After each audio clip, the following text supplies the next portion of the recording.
கண்ணே இந்த ஆலயம் உனக்காக.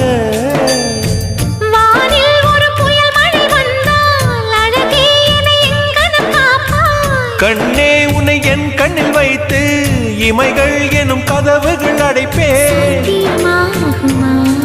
நான் சத்தியம் செய்யவா? தொடு தொடுவெனவே வானவில் என்னை தூரத்தில் அழைக்கின்ற நேரம்.